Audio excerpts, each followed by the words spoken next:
Raoul Edebo est le président du PTB, notre invité ce matin à présent. Bonjour Raoul Edebo. Bonjour. C'est une victoire ou une défaite alors pour le PTB ce matin? Discutablement, comme parti national, une vraie victoire. Je veux dire, on avait clairement dit qu'en Flandre, on voulait aussi faire cette percée du PTB, et donc on a doublé nos voix et nos élus. On a toujours dit que pour moi c'était important de montrer qu'en Flandre aussi il y avait place pour une gauche. La gauche a jamais été aussi forte d'ailleurs en Flandre. Aujourd'hui elle a pris 4% avec les camarades de Voreuil, donc tant mieux. Et deuxièmement, le PTB est troisième parti francophone.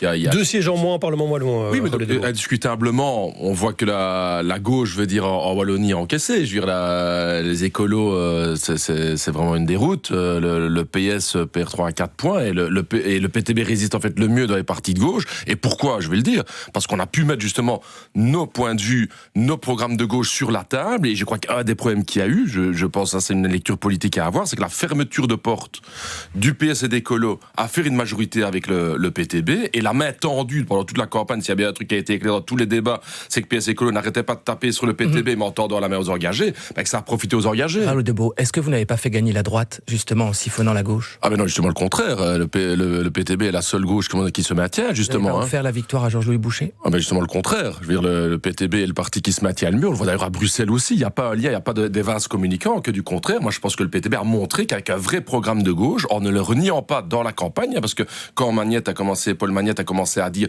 que le retour à la pension 65 ans, c'était réaliste, que la taxe des millionnaires, de toute façon, on la mettrait pas en place, entendant la main... Vous perdez en Wallonie et vous faites perdre le Parti Socialiste aussi. Vous êtes conscient de ça? Mais pas du tout, justement le contraire. De part, on se tasse légèrement en Wallonie. Et pourquoi on pousserait comme ça? On est troisième parti francophone, hein. Il faut pas retourner l'histoire ici, etc. Je veux dire, le PTB pousse à fond, je veux dire, du côté bruxellois. Donc, nous maintenons justement les voix dans la gauche, justement, et je crois que le PS et écolo, certainement, doivent plus se remettre en question. Moi, je crois qu'en disant que le seul vote utile était avec une majorité avec les engagés, il y avait un espoir de gauche qui n'a pas pu être rempli. Ok? Moi, je ne comprends toujours pas pourquoi le PS et écolo ont fermé le jeu pendant la campagne par rapport à une participation gouvernementale du PTB. Parce qu'alors, à ce moment-là, les gens se sont dit, le vote utile, ça va être les engagés. Or, les engagés, c'est un peu le nouveau type Macron comme ça. C'est ni gauche ni droite. Or, on sait que c'est toujours ni gauche. Ça veut dire que vous resterez dans l'opposition? C'est clair? Non, moi, je crois que j'espère bien quand même qu'on va éviter le PTB comme parti, je veux dire, qui a gagné ces élections. Vous allez négocier avec le MR et les engagés?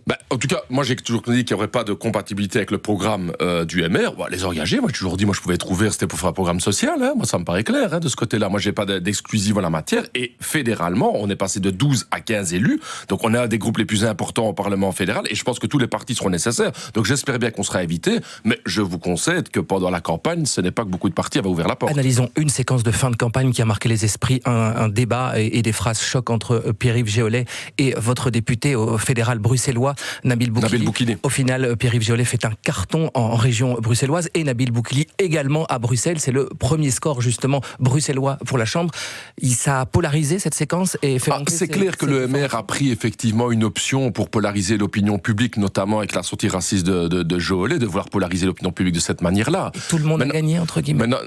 En même temps, pour Bruxelles, je veux quand même faire une analyse d'abord sociale de ce qui se passe à Bruxelles, parce que c'est pas qu'une question, je veux dire, de racisme, de discrimination, c'est évidemment ça, mais c'est aussi une crise sociale, du logement notamment. Bruxelles concentre toutes les souffrances sociales, je veux dire, du royaume, comme grande ville. Donc de ce côté, il faudra faire une lecture aussi de ce qui s'est passé dans toutes les couches populaires. C'est pas un hasard si le PTB a fait une telle percée, je vais dire, à Bruxelles, c'est que la question sociale est cruciale. Mais je répète avec ça, je crois que les partis de la gauche traditionnelle doivent se remettre en cause. Nous avons sauvé justement les voix de gauche en nous maintenant avec un léger tassement en Wallonie et une percée majeure à Bruxelles et en Flandre, et ce qui fait qu'on peut faire bouger toute la gauche. Ça veut dire que votre prochaine étape, ce sont les communales avec des alliances et le Parti Socialiste?